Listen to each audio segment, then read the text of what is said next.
Hello friends, myself Rasika Pagaria from Araham Junior College. We have started with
Here, the focus is on the human well-being through sustainable society in social, economic, and political terms. Here, the emphasis is on value, community ties, and availability of common resources. Such a view would focus on participatory nature of decision making, ensuring that the marginalized community is able to participate in public policy and promote economic and political decentralization.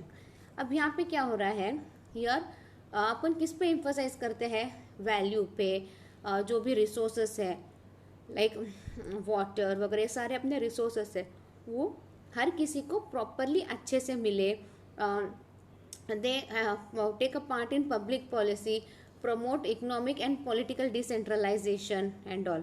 Okay, now the approach to the concept of development is usually looked at through a set of social and political view. अब ये जो approach है ना development की ओर, ये अपन social and political view के हिसाब से देखते हैं. The purpose of development is to ensure welfare of the people. ये पर्पस क्या है, the purpose of development is to ensure लोगों का भलाई करे, इसके लिए डेवलपमेंट करना है. For example, development can be associated with economic growth. One prospective about economic growth can focus on the predominant role of the state in promoting economic growth. तो state का क्या काम है, हर किसी की ग्रोथ का देके हर किसी को अच्छे से आगे बढ़ने का मौका दे. Another view can focus on the role of the free market economy in promoting development. Another view क्या है, can focus on the free market economy in promoting the development. The former would be classified as socialist while the latter as capitalist. Both these are traditional approach to development.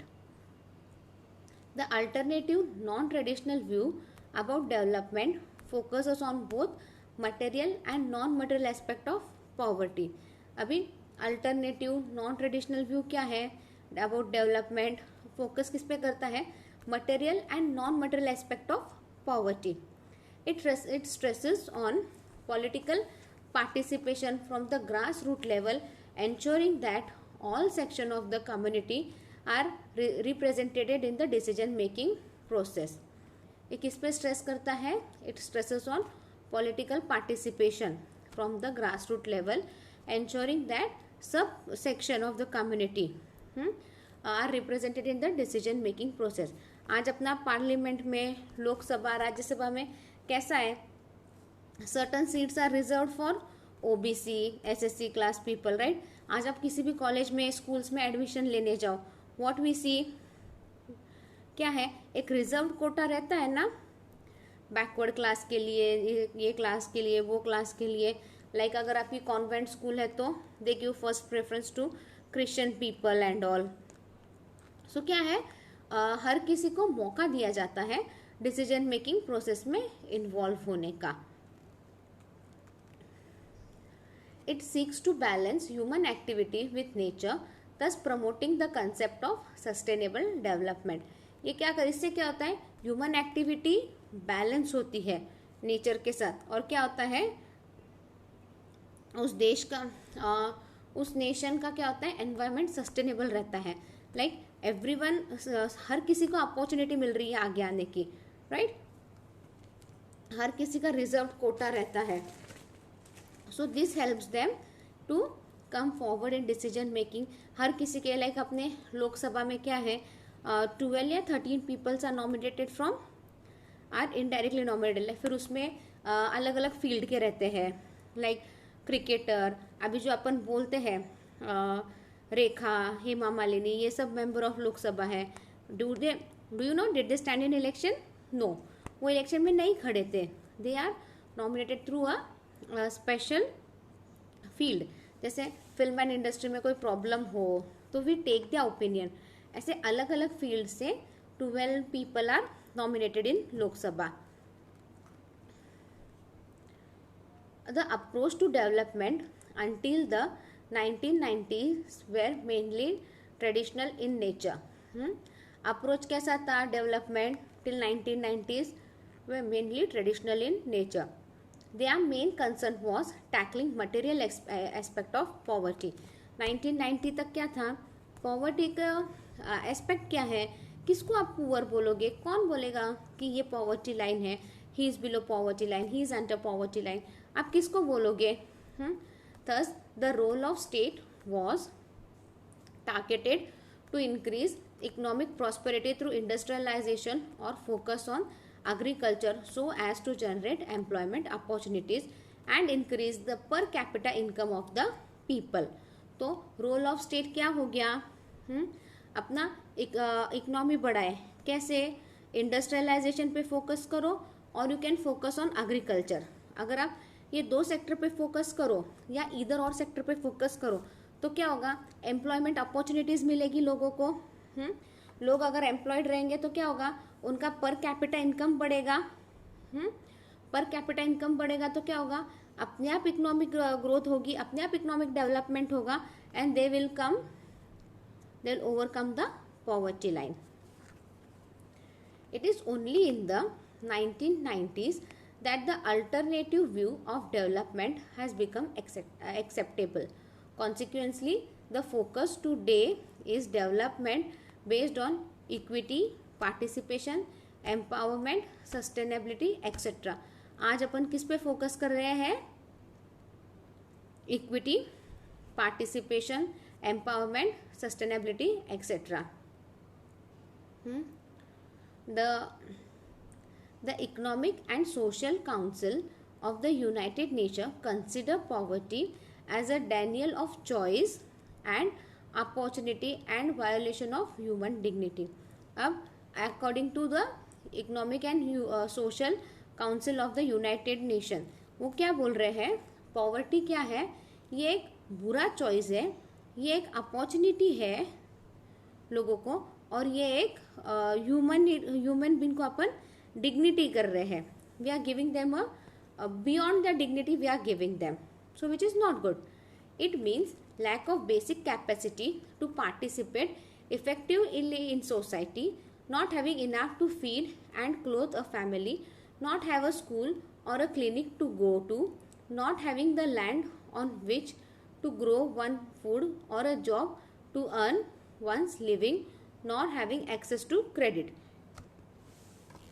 इसका मतलब क्या हो गया, UN United nation क्या consider करता है poverty.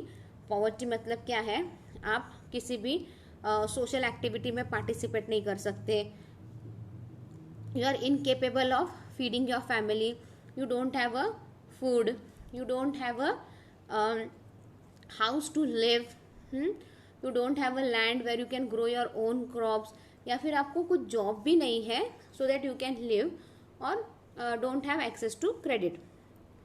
It also means insecurity, powerlessness and exclusion of individual, household and communities. इसका ये क्या है, it also means insecurity रहने का, powerlessness रहने का, household नहीं, community नहीं, कुछ नहीं, right? It means susceptibility to violence and is often implies living on marginal and fragile environment, not having access to clean water and sanitizer.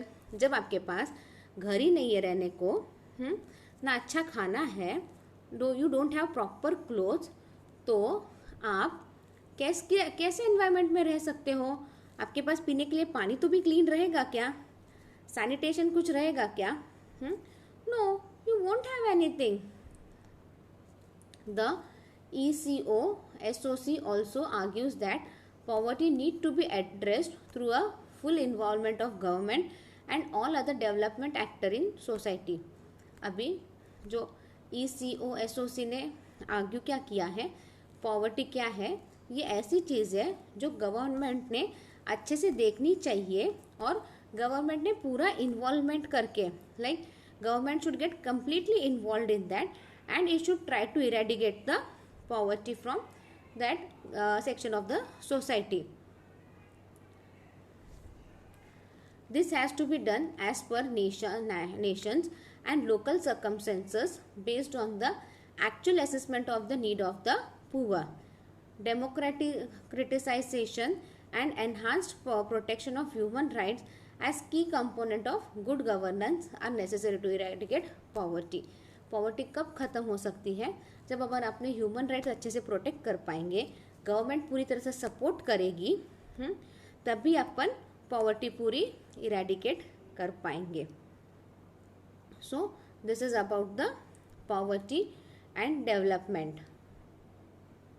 Now next is poverty and development in India. In that we are going to look at the certain points.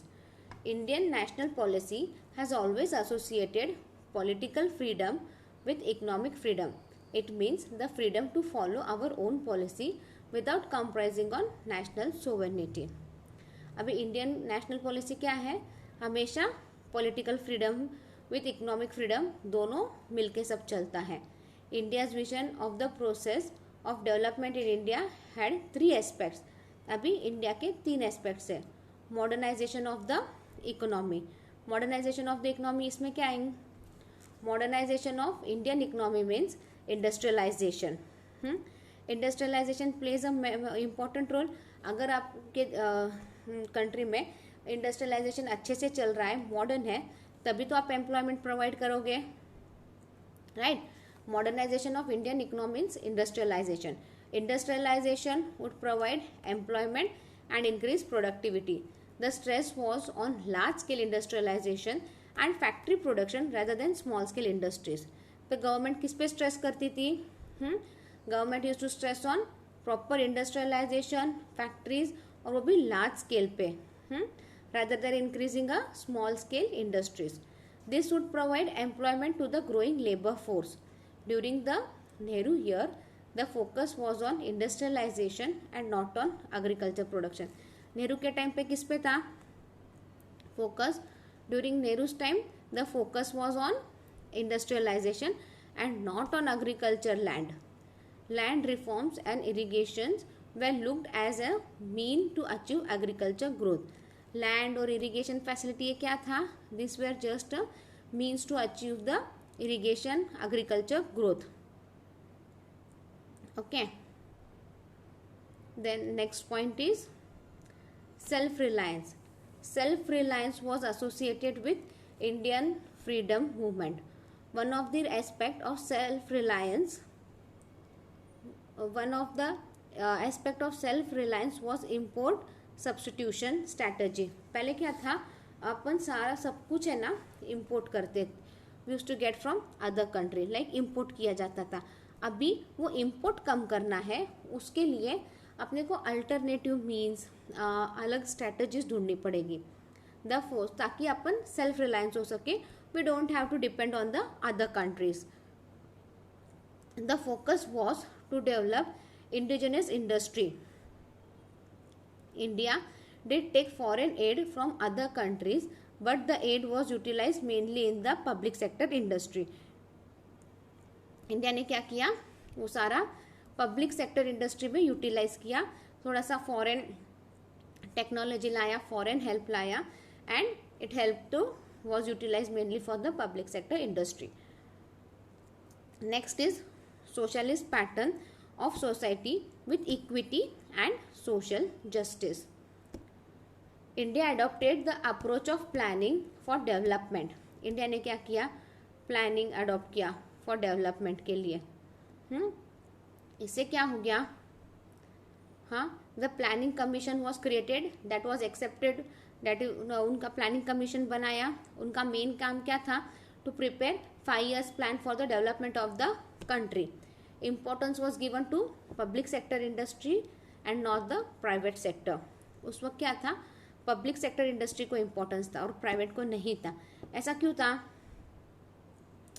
After 1990s, like the economic development policy of 1990s 91 अपन ने पढ़ा था economics में 11th में. उसमें अपन ने देखा like 91 के बाद गवर्नमेंट ने कितनी पॉलिसी सब चेंज की. क्योंकि it was the need of the time. अपने पास अपने रिजर्व सारे ख़त्म हो गए थे, अपने पास फॉरेन करेंसी जो थी वो भी पूरी कम होने आई थी. Indian economy was completely scattered. तो उस वक्त नीड क्या था अपने को? लाइक पब्लिक सेक्टर जो सारा गवर्नमेंट के हाथ में था, government had give it to the private sector. Government started encouraging the private sector, right. The Indian concept of socialism was based on the promotion of the welfare state and employment generation. This was the approach to tackle the problem of poverty in India. अभी हर किसी को proper employment मिले, like government came up with certain employment scheme and all. अगर हर किसी को proper employment मिले तभी तो अपन पॉवर्टी कम कर सकते हैं इंडिया से. It's main M was of that. Now the planning commission was set up by the government of India in March 1950. अब planning commission कब सेटअप हुआ था? was set up by the government of India 1950 में. क्यों setup हुआ था? To standard of living of the people बढ़ाने के लिए, ताकि हर कोई पॉवर्टी लाइन से बाहर आए और अपना स्टैंडर्ड ऑफ लिविंग बढ़ाए. One of the its objective was to formulate a plan for the most effective and balanced utilisation of countries resources. एक और ऑब्जेक्टिव क्या था? प्रॉपरली अच्छे से प्लान करें और प्रॉपर यूटिलाइजेशन ऑफ रिसोर्सेज हो, ताकि उसका इफेक्ट अपन अच्छे से अपन यूज कर सके. The planning commission was replaced by the national institute for transforming India, also known as NITI Aayog. Then planning commission का नया नाम क्या दिया उन्होंने? नीति आयोग. ये नया नाम दिया प्लानिंग कमीशन को, right. We studied this in economics. It came into existence on 1st January 2015. NITI Aayog is the premium policy think tank of the government of India, providing both direction and policy input. इससे क्या होता है? Government को एक proper direction भी मिलता है और पॉलिसी इनपुट भी मिलता है. Then do you remember the Green Revolution? The Green Revolution refers to the introduction of high-yield variety of seeds and increased use of fertilizer and irrigation method. ये 1960 में हुआ था ग्रीन रेवोल्यूशन. इसमें क्या हुआ था? वीट का प्रोडक्शन बहुत ज़्यादा अपन ने किया था, ताकि और इतना ज़्यादा हुआ था कि पूरा इंडिया सेल्फ सफिशिएंट था इन फूड ग्रेन्स में, राइट. कैसे हुआ था ये? We used high yield seeds, हाँ, बहुत सारा फर्टिलाइजर यूज़ किया, इरिगेशन मेथड प्रॉपर दिया. एम क्या था? To increase in production, to make India self sufficient in food grain. इसका मेन एम क्या था? इंडिया को सेल्फ सफिशिएंट बनाने का फूड ग्रेन्स में. So today we wind up the lecture here. In next topic will be studying some other points like gender issue, like poverty and woman and all. Will be studying in next lecture. Thank you.